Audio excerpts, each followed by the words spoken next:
Kaleshwaram commission విచారణకు కేసీఆర్ చేరుకున్నారు. కేసీఆర్ వెంట హరీష్ రావు, ప్రశాంత్ రెడ్డి, ఆర్ఎస్ ప్రవీణ్ కుమార్, ఎంపీ రవిచంద్ర ఉన్నారు. కేసీఆర్ 9 మంది నేతలతో కలిసి ఆయన కమిషన్ వద్దకు చేరుకున్నారు. Kaleshwaram commission chairman PC Ghosh ఇప్పటికే బీఆర్కే భవన్ కు కూడా చేరుకున్నారు. అయితే ఈ విచారణ ఇన్ కెమెరాగా జరగబోతున్నట్టుగా తెలుస్తోంది. సో మన విజువల్స్ లో కూడా క్లియర్ గా చూడొచ్చు.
పోలీస్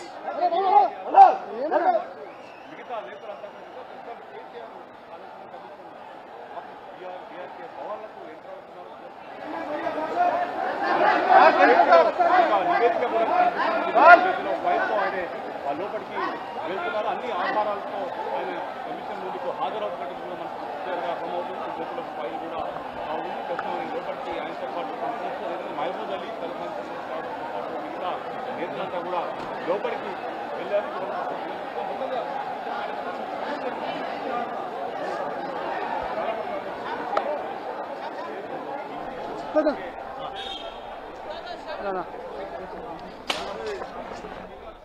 సో మనం 10 టీవీ స్క్రీన్ పైన ఎక్స్క్లూజివ్ దృశ్యాలు చూస్తున్నాం. కాళేశ్వరం కమిషన్ విచారణకు మాజీ సీఎం కేసీఆర్ హాజరయ్యారు. కేసీఆర్ వెంట హరీష్ రావు, ప్రశాంత్ రెడ్డి, అలానే మహమ్మద్ అలీ, సంతోష్ కుమార్ నేతలు కూడా ఉన్నారు. Kaleshwaram commission chairman PC Ghosh ఇప్పటికే బీఆర్కే భవన్ కి కూడా చేరుకున్నారు. కాళేశ్వరం కమిషన్ ముందు ఈ రోజు మాజీ సీఎం కేసీఆర్ విచారణను ఎదుర్కోబోతూ ఉన్నారు. మరిన్ని అప్డేట్స్ అందించడానికి మా తెలంగాణ ఇన్పుట్ ఎడిటర్ కళ్యాణ్ మనకు అందుబాటులో ఉన్నారు. కళ్యాణ్, కాళేశ్వరం కమిషన్ కార్యాలయానికి కేసీఆర్ చేరుకున్నారు. మనం ఇప్పుడే చూస్తున్నాం, స్క్రీన్ పై చూస్తున్నాం. ఆయన బీఆర్కే భవన్కి కొద్దిసేపటి క్రితమే వచ్చారు. కాళేశ్వరం కమిషన్ విచారణ గదిలోకి ఆయన వెళ్తున్నారు. ఆయనతో పాటు మరో 9 మంది నేతలను కూడా కాళేశ్వరం కమిషన్ అనుమతించింది. అందులో హరీష్ రావు, మహమూద్ అలీ, మాజీ మంత్రి రవిచంద్ర, పద్మారావు ఇలాంటి వాళ్ళు ఉన్నారు.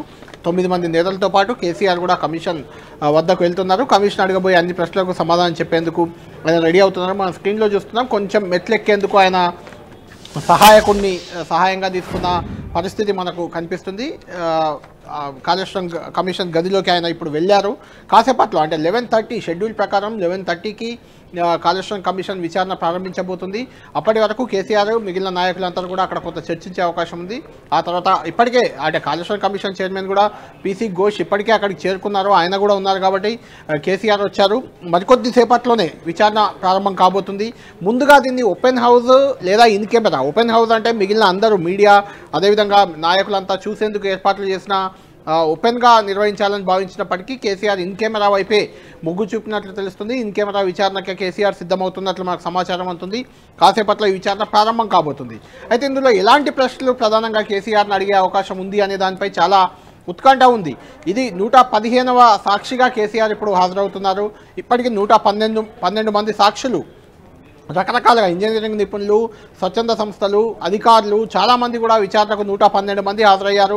మిగిలిన 3 మాత్రమే రాజకీయ నాయకులు ఉన్నారు. అందులో ఆ 3లో ఈటల రాజేందర్ అప్పటి ఆర్థిక మంత్రి, తర్వాత అప్పటి ఇరిగేషన్ మంత్రి హరీష్ రావు హాజరయ్యారు మొన్ననే. ఈరోజు కేసీఆర్ అప్పటి ముఖ్యమంత్రి హోదాలో కేసీఆర్ కూడా హాజరవుతున్నారు. బీఆర్కే భవన్ వద్దకు కూడా చాలా పెద్ద ఎత్తున బీఆర్ఎస్ శ్రేణులు చేరుకున్నాయి. ఇది కేవలం కుట్రపూరితంగా కేసీఆర్ని కమిషన్ ముందు నిలబెట్టామనే ఒక పైశాచిక ఆనందం కోసం చేస్తున్న ప్రయత్నంగా KTR working president BRS working president కొట్టిపడేశారు. ఇది రేవంత్ రెడ్డి చేసిన కుట్ర అంటూ కూడా ఆయన ట్వీట్ చేశారు. అటు హరీష్ రావు కూడా కేసీఆర్ ఇమేజ్ని డ్యామేజ్ చేయడానికి ఇలాంటి ఎన్ని కమిషన్లు వేసినా కాంగ్రెస్ ప్రభుత్వం ఏం చేసినా కూడా సాధ్యం కాదు. కాళేశ్వరం వల్ల తెలంగాణ సస్యశ్యామలమైంది. కాళేశ్వరం ప్రాజెక్టులో ఎలాంటి అవినీతి జరగలేదు, తప్పులు జరగలేదు అని అటు హరీష్ రావు కూడా ట్వీట్ చేశారు. ఓవరాల్గా హరీష్ రావు చెప్పినా, ఈటెల రాజేందర్ చెప్పినా, ఇప్పుడు కేసీఆర్ చెప్పినా కాళేశ్వరం వల్ల తెలంగాణలో భూగర్భ జలాలు పెరిగాయి. కాళేశ్వరం అనేది ఒక 3 బ్యారేజీలే కాదు, ఇది చాలా వందల వేల కిలోమీటర్ల పొడవున కాలువలు తవ్వాము. ఆ కాలువల ద్వారా నీటిని ప్రతి గ్రామానికి చేరవేశాం. పంటలు కూడా దాదాపు 60 లక్షల మెట్రిక్ టన్నుల నుంచి 3 కోట్ల మెట్రిక్ టన్నులకు ప్యాడీ పెరిగింది. దీనికి కేవలం కాళేశ్వరమే కారణం అంటూ బీఆర్ఎస్ ఎప్పటి నుంచో చెప్తుంది. అలాంటిదే మళ్ళీ ఒకసారి పవర్ పాయింట్ ప్రజెంటేషన్ ద్వారా ఇంతకుముందు హరీష్ రావు వివరించారు, తర్వాత కమిషన్ ముందు చెప్పారు. ఈరోజు కేసీఆర్ కూడా ఇదే అంశాన్ని చెప్పేందుకు రెడీ అయ్యారు. అన్ని డాక్యుమెంట్లతో సహా ఆయన ఇప్పుడు కాళేశ్వరం కమిషన్ గదిలోకి వెళ్ళారు. కాసేపట్లో ఆయన ఇన్ కెమెరాలోనే విచారణ జరగబోతున్నట్లు మనకు ప్రస్తుతం సమాచారం అందుతుంది. అయితే అందులో ప్రధానంగా అడిగే ప్రశ్న ఈటెల రాజేందర్ని అడిగినా, హరీష్ రావుని అడిగినా, ఇప్పుడు కేసీఆర్ని అడిగినా కూడా ప్రాణహిత చేవెళ్ల ప్రాజెక్టును ఎందుకు రీడిజైన్ చేశారు? ప్రాణహిత చేవెళ్ల తమ్మిడిహట్టి వద్ద ప్రారంభమై సాగాల్సిన ప్రాజెక్టు, దాన్ని ఎందుకు మేడిగడ్డ దగ్గరికి తెచ్చారు? దానికి కాళేశ్వరం అని పేరు పెట్టి ఎందుకు రీడిజైన్ చేయాల్సి వచ్చింది అనేది ప్రధాన ప్రశ్నగా ఉండబోతుంది. దానికి సంబంధించిన క్లారిటీ ఇప్పటికే హరీష్ రావు ఇచ్చారు, ఈటెల రాజేందర్ కూడా ఇచ్చారు. సిడబ్ల్యూసి సెంట్రల్ వాటర్ కమిషన్ చెప్పింది తమ్మిడిహట్టి వద్ద నీటి లభ్యత అంటే 152 అడుగుల వద్ద అయితే నీటి లభ్యత ఉంటుంది. కానీ 152 అడుగులకు అప్పటి మహారాష్ట్ర ప్రభుత్వం ఒప్పుకోలేదు. దానివల్ల 148 అడుగులకు తగ్గించాల్సి వచ్చింది. అలా 148 అడుగులకు తగ్గిస్తే తమ్మిడిహట్టి దగ్గర నీటి లభ్యత ఉండదు. మేడిగడ్డ వద్ద ఇంకా బెటర్గా నీటి లభ్యత ఉంటుందని సిడబ్ల్యూసి చెప్పిన, అంటే సెంట్రల్ వాటర్ కమిషన్ చెప్పిన సూచనల మేరకే తాము మేడిగడ్డకు రీడిజైన్ చేశామని చెప్పుకునే ప్రయత్నం బీఆర్ఎస్ పార్టీ చేస్తుంది. ఇప్పుడు మాజీ ముఖ్యమంత్రి కేసీఆర్ కూడా అదే అంశాన్ని కమిషన్ ముందుకు తీసుకెళ్లే అవకాశం కనిపిస్తుంది.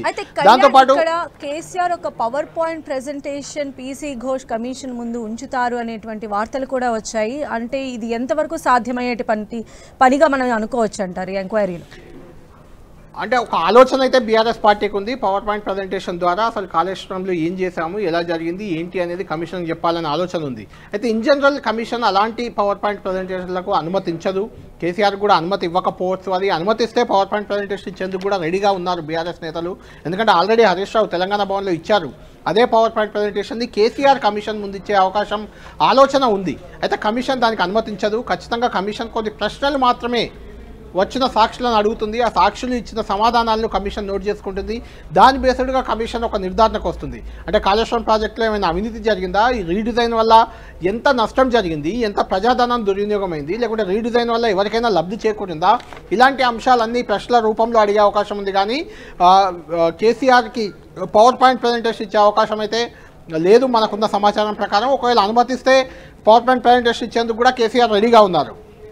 దాంతోపాటు రకరకాల ప్రశ్నలు, బ్యారేజీలు లొకేషన్ల మార్పు ఎందుకు జరిగింది, మేడిగడ్డ నుంచి మిడ్మానేర్కు నేరుగా నీళ్ళు ఇవ్వచ్చని నిపుణుల కమిటీ ఏమైనా చెప్పిందా, కాళేశ్వరం కార్పొరేషన్ ప్రధానంగా కాళేశ్వరం కార్పొరేషన్ని ఎందుకు ఏర్పాటు చేయవలసి వచ్చింది, అంటే కాళేశ్వరం కార్పొరేషన్ ద్వారానే నిధుల సమీకరణ చేసుకున్నారు, కాళేశ్వరం నిర్మాణానికి దాదాపు 60,000 కోట్లు అప్పు చేశారు అనేది ఒక ప్రధాన ఆరోపణ.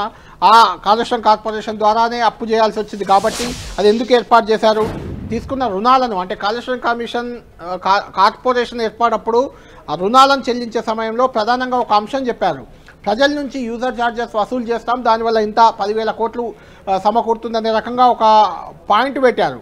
అంటే ప్రజల నుంచి కూడా ఈ కాళేశ్వరం వాటర్ వాడుకునే ప్రజల నుంచి, రైతుల నుంచి యూజర్ ఛార్జీలు వసూలు చేస్తారా అనేది ఒక అనుమానం మొదలైంది. అయితే అది కేవలం రుణం పొందేందుకు ఇచ్చిన ఒక డాక్యుమెంట్గా బీఆర్ఎస్ చెప్తుంది. దాన్ని కూడా కమిషన్ అడిగే అవకాశం మనకు కనిపిస్తుంది. ఎన్ని నీళ్లు కాళేశ్వరం ప్రాజెక్టు నిర్మాణం తర్వాత ఇప్పటి వరకు ఎంత నీటిని ఎత్తిపోశారు, ఎంత విద్యుత్ను వినియోగించారు, దానివల్ల ఎన్ని ఎకరాలకు సాగునీరు అదనంగా వచ్చింది, 20 లక్షల ఎకరాలకు సాగునీరు అదనంగా వచ్చింది అనేది బీఆర్ఎస్ చేస్తున్న వాదన. అంటే మొత్తం కొత్తగా సాగులోకి వచ్చిన భూమితో పాటు భూమి స్థిరీకరణ జరిగింది కావచ్చు, తర్వాత భూమి విస్తీర్ణం అంటే పంటల విస్తీర్ణం పెరిగింది కావచ్చు, అన్నీ కలిపి 20 లక్షల హెక్టార్లుగా బీఆర్ఎస్ చెప్తుంది. అయితే కాంగ్రెస్ పార్టీ మాత్రం ఒక్క ఎకరాకు కూడా అదనంగా సాగునీరు ఇవ్వలేదనేది కాంగ్రెస్ పార్టీ విమర్శగా ఉంది. ఇది కూడా ప్రశ్న అడిగే అవకాశం ఉంది. దీంతోపాటు మేడిగడ్డ బ్యారేజ్ ఎందుకు కుంగిపోయింది అంటే అందులో నిర్మాణ లోపం లేదా, నిర్మాణ లోపం ఉందా అనేది ఒక ప్రశ్న. రెండోది, ప్రాజెక్టును నిర్మించిన సంస్థ ఏదైతే ఉందో ఎలాంటి నిర్మించిందని, ఆ సంస్థ ఖచ్చితంగా దాన్ని మెయింటైన్ చేయాల్సి ఉంటుంది. ఆ మెయింటెనెన్స్కి ఎందుకు ఆ కండిషన్లో ఆ మెయింటెనెన్స్ అనే వర్డ్ ఎందుకు వాడలేదు? ఇప్పుడు అట్లా రిపేర్ వచ్చినప్పుడు కుంగిపోయినప్పుడు అప్పుడు ప్రభుత్వం డబ్బులు వెచ్చించాల్సి వస్తుంది కదా. ఇది కూడా ఒకటి అడిగే అవకాశం కనిపిస్తుంది. దీనికి కేసీఆర్ ఎలాంటి సమాధానాలు ఇస్తారు, ఏం చెప్తారు? కమిషన్ సంతృప్తి చెందుతుందా, లేదంటే మళ్ళీ విచారణకు, కమిషన్కి ఇంకా సమయం ఉంది కాబట్టి మళ్ళీ విచారణకు ఏమైనా ఎవరినైనా ఇంకా కొత్తగా పిలిచే అవకాశం ఉందా? ఎందుకంటే తుమ్మల నాగేశ్వరరావు అప్పటి R&B మినిస్టర్, అంటే కేసీఆర్ ప్రభుత్వంలో R&B మినిస్టర్గా ఉన్నారు. ఈ కాళేశ్వరం ఉపసంఘంలో కూడా ఆయన మెంబర్గా ఉన్నారు. ఇప్పుడు వ్యవసాయ శాఖ మంత్రిగా పనిచేస్తున్నారు. ఆయన కూడా ఈ మధ్య ఒక ప్రెస్ మీట్ పెట్టి ఇది క్యాబినెట్ ముందుకే రాలేదు, కాళేశ్వరం ప్రాజెక్ట్ నిర్మాణానికి సంబంధించి ఎలాంటి నిర్ణయం క్యాబినెట్ తీసుకోలేదు, ఇది కేసీఆర్ నిర్ణయం తీసుకున్నారు అన్న రకంగా మాట్లాడారు. అంతకుముందు ఈటెల రాజేందర్, హరీష్ రావు మాత్రం ఇది క్యాబినెట్ నిర్ణయం అని చెప్పారు. తుమ్మల ఈ రకంగా మాట్లాడారు. అవసరమైతే సుమోటోగా తాను కమిషన్ ముందుకు వెళ్ళి చెప్తానన్నారు. దానికి ఈటెల రాజేందర్ వెంటనే కౌంటర్ కూడా ఇచ్చారు. కమిషన్ ఖచ్చితంగా కాళేశ్వరం నిర్మాణానికి సంబంధించిన అంశం క్యాబినెట్ సబ్ కమిటీ ముందుకు వచ్చింది, తుమ్మల మర్చిపోయి ఉంటారు, ఆయనకు డాక్యుమెంట్లు కూడా పంపుతా అంటూ ఈటెల రియాక్ట్ అయిన పరిస్థితి. ఇలా అప్పటి ముగ్గురు సబ్ కమిటీ సభ్యులు తుమ్మల నాగేశ్వరరావు, ఈటెల రాజేందర్, హరీష్ ముగ్గురి మధ్య కొంత మాటల్లో తేడా ఉన్న నేపథ్యంలో కమిషన్ తుమ్మలను కూడా విచారణకు పిలుస్తుందా, లేదంటే ఇప్పటి ఇరిగేషన్ మంత్రి ఉత్తమ్ కుమార్ రెడ్డిని ఏమైనా విచారణకు పిలుస్తారా? అన్నిటికంటే మెయిన్గా ఆ మేడిగడ్డ కుంగిపోయింది, రిపేర్ చేయకుండా దాన్ని కూల్చే కుట్ర చేస్తుంది కాంగ్రెస్ ప్రభుత్వం అనేది బీఆర్ఎస్ వాదనగా ఉంది. ఇలాంటి కూల్చే కుట్రలో రేవంత్ రెడ్డి భాగస్వామ్యం కాబట్టి రేవంత్ రెడ్డిని కూడా కమిషన్ విచారణకు పిలవాలంటూ బీఆర్ఎస్ నేతలు అక్కడక్కడ డిమాండ్ చేస్తున్నారు. ఇప్పుడు కేసీఆర్ కూడా అదే అంశం చెప్తారా? నిజంగానే కేసీఆర్ కాళేశ్వరం కమిషన్ ముందు ఈ కాళేశ్వరాన్ని ఒక విఫల ప్రాజెక్టుగా చూపించేందుకు కాంగ్రెస్ సర్కార్ ప్రయత్నిస్తుంది. అందుకే మేడిగడ్డలో ఒక 2 పియర్స్ కుంగిపోతే రిపేర్ చేయకుండా ఏడాదిన్నరగా కాలయాపన చేసింది. దానివల్ల మిగిలిన పియర్స్ కూడా డ్యామేజ్ అయ్యే పరిస్థితి ఉంది. ఆ తర్వాత బ్యారేజ్ మొత్తం కుంగిపోయే పరిస్థితి ఉంది. అది కేసీఆర్ ఏమైనా చెప్పి కాంగ్రెస్ సర్కార్ని లేకుంటే కాంగ్రెస్ సీఎంని కూడా విచారణకు పిలవాలని కేసీఆర్ కోరుతారా? ఇలాంటి చర్చ కూడా కొంత జరుగుతున్న నేపథ్యంలో కమిషన్ ఏం చేయబోతుంది అనేది ఇప్పుడు ఆసక్తికరంగా మారింది. సంధ్య, అయితే కళ్యాణ్, మనం చూస్తూ ఉన్నాము, అంటే సీఎం కేసీఆర్ చాలా కీలకమైనటువంటి డాక్యుమెంట్స్తో అదేవిధంగా నేతలతో కూడా సంప్రదింపులు చేసి, అంటే కాళేశ్వరం కమిషన్ అడిగేటువంటి ప్రతి ప్రశ్నకు కూడా తమ దగ్గర జవాబు ఉంది అని చెప్పే సంకేతంగానే ఈరోజు విచారణ ఎదుర్కోబోతున్నారా? ఖచ్చితంగా సంధ్య, కేసీఆర్ సరే కాళేశ్వరం నిర్మాణంలో లోపాలు ఉన్నాయా, అవినీతి జరిగిందా, ఇలాంటి అంశాలు కాసేపు పక్కన పెడితే కేసీఆర్కి తెలంగాణ నీటిపారుదల రంగంపై కానీ తెలంగాణ నీటిపారుదల ప్రాజెక్టులకు కానీ ఆ మాటకు వస్తే ఉమ్మడి ఆంధ్రప్రదేశ్లో ఉన్న పూర్తి నీటి వినియోగం కానీ నీటిపారుదల ప్రాజెక్టులపై కానీ విశేష పరిజ్ఞానం, అపార పరిజ్ఞానం ఉంది. అయితే తెలంగాణ ఉద్యమం ప్రారంభించింది 2001లో టీఆర్ఎస్ పార్టీ అప్పుడు ప్రారంభించి తెలంగాణ ఉద్యమం మొదలుపెట్టినప్పుడే ఆయన ట్యాగ్ లైనే నీళ్లు, నిధులు, నియామకాలు. అంటే మొదటి పార్ట్ అయిన మొదటి ప్రియారిటీ నీళ్ళకి ఇచ్చారు. అంటే తెలంగాణ అనేది హైట్లో ఉంది. తెలంగాణలో పడ్డ ప్రతి వర్షపు నీరు కూడా కిందికి వెళ్ళిపోతుంది. అంటే ఆంధ్రప్రదేశ్ వైపు వేరే రాష్ట్రాల వైపు వెళ్ళిపోతుంది. ఆ నీటిని మనం ఆపుకోలేకపోతున్నాం. కాబట్టి తెలంగాణకి ఎత్తిపోతలే శరణ్యం, తెలంగాణలో ప్రాజెక్టులు చాలా రావాలి అంటూ ఉద్యమం చేసిన చరిత్ర కేసీఆర్ది. అంటే హోల్డ్ లో ఉండండి, ప్రస్తుతం కేటీఆర్ మాట్లాడుతున్నారు, ఇప్పుడు లైవ్ చూద్దాం. 100 से ज्यादा कंपोनेंट है, पूरा सिस्टम एकदम इंटैक्ट है. आज एक बराज में, जबकि वहां 3 बराज है, 19 रिजर्वायर है, 21 पंपिंग स्टेशन है, 100 किलोमीटर 500 से ज्यादा किलोमीटर टनल्स हैं, ग्रेविटी के अंडरग्राउंड टनल्स हैं, और 1800 से ज्यादा किलोमीटर ग्रेविटी टनल्स हैं. इस सब सिस्टम में 100 कंपोनेंट्स में एक कंपोनेंट है एक बराज मेडीगड्ढा, और उसमें भी जहां 85 से ज्यादा पिलर है, 2 पिलर डैमेज हुए. और वो भी हमें तो आज भी लगता है कि कांग्रेस के बदमाशों ने कुछ किया होगा. तो इसलिए हम कहते हैं कि आज जो एक बदमाशी कैंपेन, साजिश की जो कैंपेन है, स्मीयर कैंपेन, जो एक पॉलिटिकल वेंडेटा दोनों बीजेपी और कांग्रेस मिलके आज चला रहे हैं, इसका मुंह तोड़ जवाब तेलंगाना जनता ऐन वक्त पे देगी. और उम्मीद करता हूं कि कम से कम इंक्वायरी के बाद कमीशन को भी एहसास होगा और बाकी राजनीतिक दलों को भी एहसास होगा कि इस प्रोजेक्ट में कुछ नहीं हुआ, कोई गलती नहीं की केसीआर ने और बीआरएस पार्टी ने, और अल्टीमेटली सच्चाई सामने आएगी. కాళేశ్వరం లాంటి ప్రాజెక్టు గనక భారతదేశంలో కాకుండా ఇంకెక్కడన్నా కట్టింటే, ఇట్లాంటి చిల్లర రాజకీయ పార్టీలు ఉన్న కాడ కాకుండా ఇంకెక్కడన్నా కట్టింటే ఒక అత్యుత్తమ పురస్కారం కూడా వారికి అందేది. 3 గార్జెస్ అనే డ్యామ్ చైనాలో ఉంది, దాని కట్టనికి 16 ఏళ్లు పట్టింది. కానీ అదే కాళేశ్వరం ప్రాజెక్టు కేవలం 4 ఏళ్లలో పూర్తి చేసి కేసీఆర్ గారు 45 లక్షల ఎకరాలకు నీళ్లిచ్చే ప్రయత్నం చేసి తెలంగాణను 1 కోటి ఎకరాల మాగాణం చేసింది కేసీఆర్ గారు. అందుకే ఈరోజు కేసీఆర్ గారి మీద ఏదైతే కక్ష సాధింపు చర్యలు బీజేపీ కాంగ్రెస్ కలిసి చేస్తున్నాయో, దున్నపోతు ఈనిందని ఒకడంటే దుడ్డను కట్టేయమని ఇంకోడన్నట్టు 100 కంపోనెంట్లుండే కాళేశ్వరం ప్రాజెక్టులో ఒక్క కంపోనెంట్ లో ఒక్క మేడిగడ్డ బరాజ్ లో 2 పిల్లర్లకు పగుళ్లు వస్తే అది కూడా కాంగ్రెస్ వాళ్ళే లుచ్చా పని చేసి ఉంటారని నా నమ్మకం. ఈ రోజు కూడా ఖచ్చితంగా మరి ఇవాళ కేసీఆర్ గారిని బద్నాం చేయాలనే కుట్ర ఏదైతే కాంగ్రెస్ బీజేపీ చేస్తున్నదో ఇది కమిషన్ ముందు కూడా విచారణలో నిజాలు బయటకు వస్తాయి. మేము చేసిన తప్పేమీ లేదు. అట్లాగే రేపు ప్రజాక్షేత్రంలో కూడా తప్పకుండా ప్రజలు తిరుగులేని విధంగా ఈ పార్టీలకు సమాధానం ఇస్తారనేది మా నమ్మకం.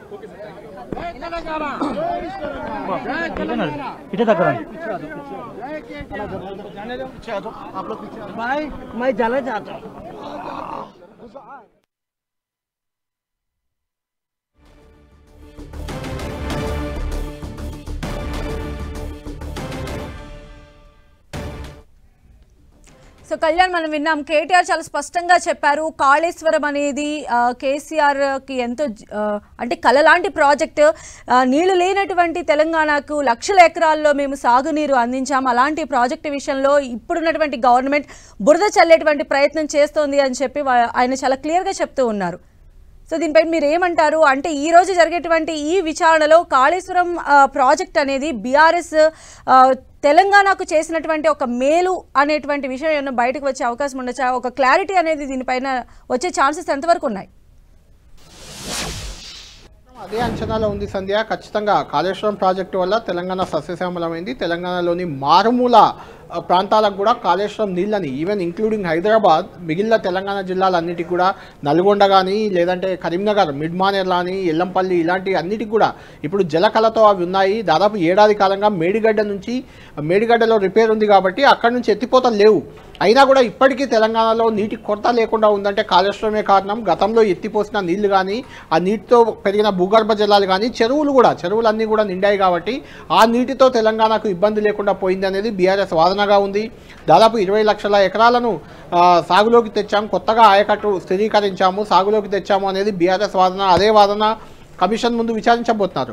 ముఖ్యంగా కాళేశ్వరం ప్రాజెక్టు వల్ల ఎంత ప్రయోజనం చేకూరింది అనేది ఒక అంశం అయితే, రెండవది తమ్మిడిహట్టి నుంచి మేడిగడ్డకు ఎందుకు మార్చారు అంటే అలా మార్చడం ద్వారానే అప్పటి బీఆర్ఎస్ ప్రభుత్వం అవినీతికి పాల్పడింది అనేది కాంగ్రెస్ నేతల వాదనగా కనిపిస్తుంది. కాబట్టి దానికి క్లారిటీ ఇచ్చేందుకే సెంట్రల్ వాటర్ కమిషన్ తమ్మిడిహట్టి వద్ద నీటి లభ్యత ఉండదు అని చెప్పింది కాబట్టి మేడిగడ్డకు మార్చాం. అక్కడ 152 అడుగుల్లో అయితే నీటి లభ్యత ఉండేది. కానీ 152 అడుగులతో తమ్మిడిహట్టి వద్ద ప్రాణహిత చేవెళ్లకు అంకురార్పణ జరిగినా దానికి మహారాష్ట్ర ప్రభుత్వం ఒప్పుకోలేదు. ఎందుకంటే మహారాష్ట్రలోనే నీటి ప్రభావిత ముంపు గ్రామాలు, ముంపు భూమి ఎక్కువగా ఉంటుంది, దానికి వాళ్ళు అంగీకరించలేదు. కాబట్టే 7 ఏళ్ల పాటు కేంద్రంలో కాంగ్రెస్ ఉంది, మహారాష్ట్రలో కాంగ్రెస్ ఉంది, ఆంధ్రప్రదేశ్ అప్పటి ఉమ్మడి ఆంధ్రప్రదేశ్లో కాంగ్రెస్ ఉన్నప్పటికీ కూడా ప్రాణహిత చేవెళ్లకు అనుమతులు రాలేదు. దాంతో ప్రాజెక్టు నిర్మాణం ప్రారంభం కాలేదు. కాబట్టి తాము వచ్చిన తర్వాత మహారాష్ట్రలో ఉన్న బీజేపీ ప్రభుత్వాన్ని, అంతకుముందు కాంగ్రెస్ ప్రభుత్వాన్ని ఒప్పించే ప్రయత్నం చేశాం. అయినా ఎవరు ఒప్పుకోలేదు. దాంతో 152 అడుగుల వద్ద నిర్మించాల్సింది 148కి అయితే ఒప్పుకుంటామని మహారాష్ట్ర చెప్పింది. అయితే అలా 148 అడుగులకు వచ్చినప్పుడు తమ్మిడిహట్టి వద్ద నీటి లభ్యత ఉండదని సిడబ్ల్యూసీ చెప్పింది, సెంట్రల్ వాటర్ కమిషన్ చెప్పింది అని డాక్యుమెంట్తో సహా అది కమిషన్ ముందు పెట్టేందుకు కేసీఆర్ రెడీ అవుతున్నారు. అలా చెప్పడం వల్లే ఏడాది పొడవునా నీటి లభ్యత ఉండే ఇంకా కొంచెం కిందికి వచ్చి మేడిగడ్డ వద్ద నిర్మించామనేది బీఆర్ఎస్ వాదనగా ఉంది. అది ఇప్పటికే ఈటెల రాజేందర్ అయినా, హరీష్ రావు అయినా, ఈటెల రాజేందర్ అప్పుడు ఆర్థిక మంత్రి అయినా, ఇప్పుడు ఆయన మల్కాజ్గిరి బీజేపీ ఎంపీగా ఉన్నారు. ఆయన చెప్పినా, ఇప్పుడు హరీష్ రావు చెప్పినా, ఇప్పుడు కేసీఆర్ చెప్పినా అదే అంశం. ఖచ్చితంగా సిడబ్ల్యూసీ ఇచ్చిన ఆదేశాలు ఏవైతే ఉన్నాయో, వాళ్ళు సూచించిన అంశం ఉందో దాన్ని చూపిస్తున్నారు. దాంతోపాటు వ్యాప్కో, ఇది కూడా సిడబ్ల్యూసీ కేంద్ర జల సంఘం ఆధ్వర్యంలో పనిచేసే సంస్థ, ఒక ఏజెన్సీ. అది వ్యాప్కోస్ కూడా ఇక్కడే నిర్మించాలి, మేడిగడ్డ వద్ద నిర్మిస్తేనే బెటర్ ఉంటుంది అని డీటెయిల్ ప్రాజెక్ట్ రిపోర్ట్ కూడా వ్యాప్కోస్ ద్వారానే చేయించామనేది అప్పటి బీఆర్ఎస్ సర్కారు, ఇప్పుడు హరీష్ రావు కానీ కేసీఆర్ వీళ్ళందరి వాదనగా కనిపిస్తుంది. కాబట్టి అదే అంశాన్ని మరొకసారి కమిషన్ ముందు ఉంచబోతున్నారు. కేటీఆర్ ఇంతకుముందే మాట్లాడారు, మనం విన్నాం. ఖచ్చితంగా కాళేశ్వరంలో అవినీతి జరిగింది అని కేసీఆర్ని బదనాం చేసే కుట్ర చేస్తున్నారు. దానికి ధీటుగా కమిషన్ ముందు అన్ని అంశాలను వివరిస్తాం, కమిషన్ ముందు అన్ని డాక్యుమెంట్లను పెడతాం. ఎక్కడ ఎలాంటి తప్పు జరగలేదు, కాళేశ్వరం వల్ల తెలంగాణకు లాభమే జరిగింది తప్ప ఎలాంటి నష్టం జరగలేదు అని చెప్పేందుకే తాము రెడీ అయ్యామని కేటీఆర్ చెప్తున్నారు. కేసీఆర్ కూడా అదే రకంగా తన వాదన వినిపించబోతున్నారు. అయితే కేసీఆర్ ఇన్నేళ్ల సుదీర్ఘ కాలం రాజకీయాల్లో ఉన్నప్పటికీ మొదటిసారిగా ఒక కమిషన్ ముందు విచారణకు వెళ్తున్నారు. ఆ కమిషన్ ఎలాంటి నిర్ణయం తీసుకోబోతుంది, కేసీఆర్ వాదంతో ఏ మేరకు ఏకీభవిస్తుంది అనేది కొంచెం ఇంట్రెస్టింగ్ పాయింట్గా ఉంది. గతంలో విద్యుత్ కమిషన్ కూడా కేసీఆర్కు నోటీసులు ఇచ్చింది. అప్పుడు జస్టిస్ నరసింహారెడ్డి ఆ కమిషన్ చైర్మన్గా ఉంటే కేసీఆర్ను హాజరు కావాలని కోరితే కేసీఆర్ దానికి ఘాటుగా ఒక లేఖ రాశారు. అసలు ఆ కమిషన్కి అర్హత లేదు, నరసింహారెడ్డి తనను పిలిచే అర్హత లేదు అంటూ విద్యుత్ కమిషన్కు లేఖ రాసి అసలు నరసింహారెడ్డికి చైర్మన్గా ఉండే అర్హత లేదు అని కూడా చెప్పారు. ఆ నేపథ్యంలో ఆ వివాదాస్పదమైంది అప్పుడు అంశం కొంచెం. ఆ తర్వాత జస్టిస్ నరసింహారెడ్డిని విద్యుత్ కమిషన్ నుంచి తప్పించాల్సి వచ్చింది. ఆయన చైర్మన్ స్థానంలో మరొకరిని నియమించారు. అప్పుడు విద్యుత్ కమిషన్ ముందుకు కేసీఆర్ వెళ్ళలేదు. అయితే ఇప్పుడు కాళేశ్వరం కమిషన్ విషయంలో మాత్రం కొంచెం భిన్నంగా కేసీఆర్ రియాక్ట్ అయ్యారు. కాళేశ్వరం కమిషన్ ముందుకు పోయేందుకు ఆయన రెడీ అయ్యారు. కాళేశ్వరంపై జరుగుతున్న దుష్ప్రచారాన్ని అంతటినీ తిప్పికొట్టేందుకు కమిషన్ ముందుకు వెళ్ళడమే సరైన మార్గం అని మొదటి నుంచి భావిస్తూ వచ్చారు. కాబట్టి ఈరోజు కమిషన్ ముందుకు కేసీఆర్ వెళ్తున్నారు. కమిషన్ వాస్తవానికి కేసీఆర్ని ఈ నెల 5వ తేదీనే రావాలని కోరింది. అయితే కేసీఆర్నే ముందు పిలిచి ఆ తర్వాత ఆర్థిక మంత్రి, అప్పటి ఆర్థిక మంత్రి, ఇరిగేషన్ మంత్రిని పిలవడం కరెక్ట్ కాదనే అభిప్రాయంతో కేసీఆర్ టైం తీసుకున్నారు. ఈ నెల 11న వస్తానని చెప్పారు. ఆ మేరకు కమిషన్ హోల్డ్ లో ఉండండి. ప్రస్తుతం కేటీఆర్ మాట్లాడుతున్నారు. ఇప్పుడు లైవ్ చూద్దాం. వీటి గురించి ఇరిగేషన్ రంగం గురించి కేసీఆర్ కున్నంత అవగాహన బహుశా భారతదేశంలోనే ఈరోజు సమకాలీన రాజకీయాల్లో ఏ రాజకీయ నాయకుడు కూడా ఉండదు. మరి అట్లాంటిది కేసీఆర్ గారిని పిలిచి లేదు అడుగుతామంటే హనుమంతుడి ముందు కుప్పిగంతులే అవుతుంది. ముమ్మాటికి నిజాలు అల్టిమేట్ గా తేల్తాయి. ధర్మము న్యాయమే గెలుస్తుంది. అల్టిమేట్ గా కేసీఆర్ గారి పేరు చరిత్రలో సువర్ణాక్షరాలతో తెలంగాణను సాధించిన నాయకుడిగా, తెలంగాణను సస్యశ్యామలం చేసిన నాయకుడిగా చరిత్రలో సువర్ణాక్షరాలతో లిఖించబడుతుంది. ఈ చిల్లర రాజకీయాలు పట్టించుకోకండి. 6 గ్యారంటీలు 420 హామీల మీదనే మనం అందరం దృష్టి పెడదాం. ఖచ్చితంగా రేవంత్ రెడ్డిని, కాంగ్రెస్ పార్టీని తొందరలోనే ఈ చిల్లర రాజకీయాలు అన్ని ముగిసిన తర్వాత ప్రజాక్షేత్రంలో బట్టలిప్పి నించోబెట్టే విధంగా కార్యాచరణ ఉంటది. దానికి మీ మద్దతు పలకాలని రాష్ట్ర ప్రజలకు రేవంత్ రెడ్డి అనే ఒక చిల్లర నాయకుడు, ఒక చిల్లర వ్యక్తికి కేబినెట్ అంటే అర్థం కాదు, కేబినెట్ ఎట్లా పనిచేస్తుందో అర్థం కాదు. ఎందుకంటే ఆయన ఆలోచనలు వేరు, ఆయన ఎజెండా వేరు. ఆయనకు రాష్ట్ర ప్రయోజనాల కంటే, రైతుల ప్రయోజనాల కంటే రాజకీయ ప్రయోజనాలు, రాక్షస ఆనందము, పైశాచిక ఆనందం ఆయనకు ముఖ్యం. ఆయన చిల్లర పని చేసి బ్యాగులు మోసి జైల్లో పడ్డాడు కాబట్టి మా వాళ్ళని కూడా కొంతమందిని జైల్లో పెట్టాలనేది ఆయన వికృతమైన ఆలోచన తప్ప ఇంకోటి కానే కాదు.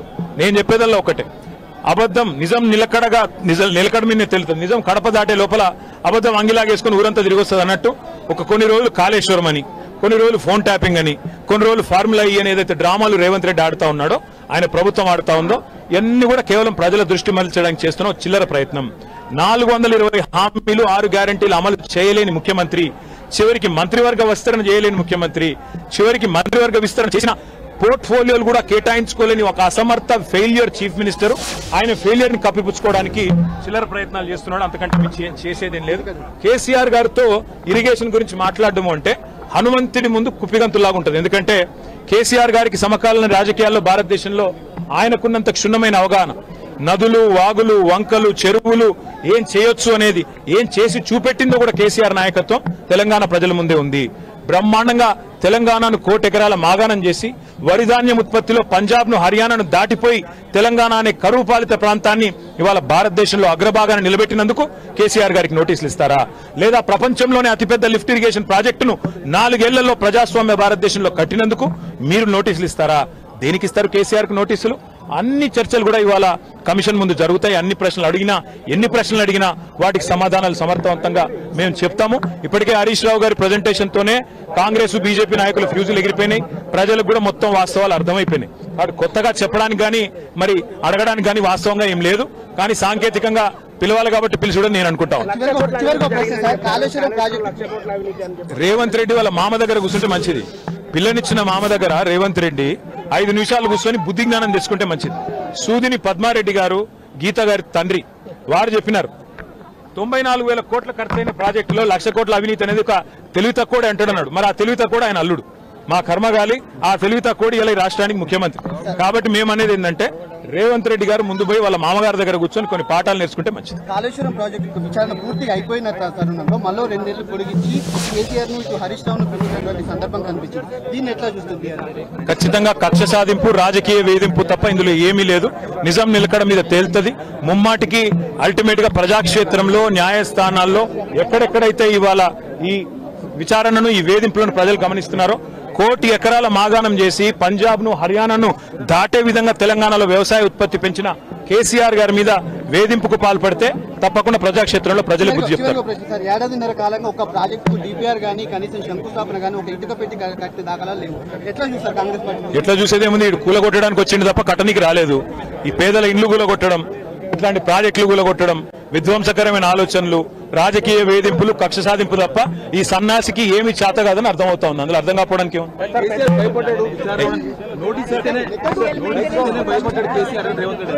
100 జన్మలెత్తినా రేవంత్ రెడ్డి అనే చిల్లరగానికి కేసీఆర్ గొప్పతనం అర్థం కాదు. రేవంత్ రెడ్డి గురువు, ఆయన జేజమ్మతోనే కొట్లాడినోడు కేసీఆర్, ఆ జేజమ్మని ఇక్కడి నుంచి తరిమేసినోడే కేసీఆర్. కాబట్టి రేవంత్ రెడ్డి అనే చిల్లరగాడు ఏం మాట్లాడినా, ఆయన చిల్లర ప్రభుత్వం ఏం చేసినా కేసీఆర్ ఎంటిక కూడా పీకలేదు.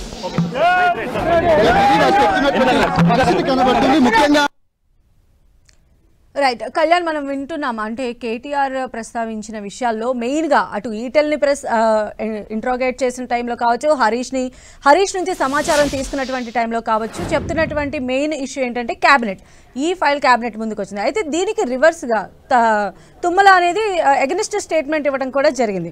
సో అంటే ఏంటి అసలు క్యాబినెట్ దీనికి సంబంధించి ఎలాంటి ఇష్యూస్ వెళ్ళి ఉండుంటాయి? తుమ్మల ఇప్పుడు ఎందుకు దానికి సంబంధించి జస్ట్ ఫైల్ మాత్రమే వచ్చింది, ప్రపోజల్ మాత్రమే వచ్చింది, మొత్తం అంతా కూడా కేసీఆర్ చేశారు అనేటువంటి స్టేట్మెంట్ కూడా ఇచ్చారు కదా, ఎలా చూడాలి మరి దీనికి సంబంధించి? ఖచ్చితంగా సంధ్య, క్యాబినెట్ ముందుకు ప్రాజెక్టు డే టు డే నిర్మాణం ఏది కూడా రాదు, కేవలం ప్రపోజలే వస్తుంది. ఆ ప్రపోజల్పై క్యాబినెట్ సబ్ కమిటీ ఒకటి ఏర్పాటు చేశారు. కాళేశ్వరం ప్రాజెక్ట్ కోసం ఏర్పాటు చేసిన సబ్ కమిటీ అది. అప్పటి ఇరిగేషన్ మంత్రి హరీష్ రావు అందులో చైర్మన్గా ఉంటే, దానిలో మెంబర్స్గా అప్పటి ఆర్థిక మంత్రి ఈటెల రాజేందర్, అప్పటి R&B శాఖ మంత్రి తుమ్మల నాగేశ్వరరావు. తుమ్మల నాగేశ్వరరావును కూడా ఎందుకు పెట్టారంటే, అంతకుముందు ఆయన ఇరిగేషన్ చేస్తున్న అనుభవం ఉంది ఆయనకు, కాబట్టి ఆయన అందులో క్యాబినెట్ సబ్ కమిటీలో పెట్టారు. ఆ ప్రపోజల్ మాత్రమే వస్తుంది ఖచ్చితంగా. దానికి వాళ్ళు ఇచ్చిన సబ్ కమిటీ ఇచ్చిన అభిప్రాయాలు మా దగ్గర ఆ జీవో కాపీ కూడా ఉంది, జీవో కూడా ఇచ్చారు. ఆ జీవోలో క్లియర్గా 2 లక్షల ఎకరాల కోసం 2 లక్షలు ఆదిలాబాద్ జిల్లాలో ఎకరాలను సాగు చేయడం కోసం తమ్మిడిహట్టి వద్ద ఒక ప్రాజెక్ట్ నిర్మించాలి. అది కేవలం ఆదిలాబాద్ వరకే ఉంటుంది. ఆ తర్వాత మేడిగడ్డ నుంచి కాళేశ్వరం ప్రాజెక్టు ప్రారంభించాలి. అది క్యాబినెట్ సబ్ కమిటీ ఇచ్చిన జీవోనే, అందులో తుమ్మల నాగేశ్వరరావు కూడా ఉన్నారు. అయితే దాన్ని తుమ్మల నాగేశ్వరరావు ఖండించడం అనేది ఇప్పుడు వివాదాస్పదంగా మారింది.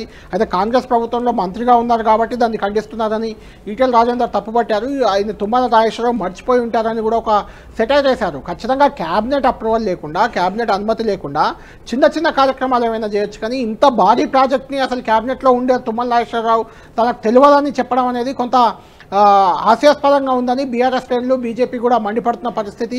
ఈటెల రాజేందర్ కూడా తప్పుపట్టారు. కాబట్టి తుమ్మల నాగేశ్వరరావు మళ్ళీ బయటకు వచ్చి ఏం చెప్తారనేది ఇంట్రెస్టింగ్ ఫ్యాక్టర్గా ఉన్నప్పటికీ ఇప్పుడు కేటీఆర్ మాట్లాడింది మనం విందాం. కేసీఆర్కు విశేష పరిజ్ఞానం ఉంది నీటిపారుదల రంగంలో. కమిషన్ వాళ్ళు అడగడం అనేది అది ఏదో ఒక ప్రొసీజర్లో భాగంగానే జరుగుతుంది తప్పితే కమిషన్ ఏమడుగుతుంది, కేసీఆర్ ఏం చెప్తారో అనేది అందరికీ తెలుసు. హరీష్ రావు 2 రోజుల క్రితం ఇచ్చిన పవర్ పాయింట్ ప్రజెంటేషన్లోనే అన్ని విషయాలు చెప్పామని కూడా ఆయన తేల్చి చెప్తున్న పరిస్థితి మనకు కనిపిస్తుంది. Sandhya, right Kalyan, thanks for your inputs. అది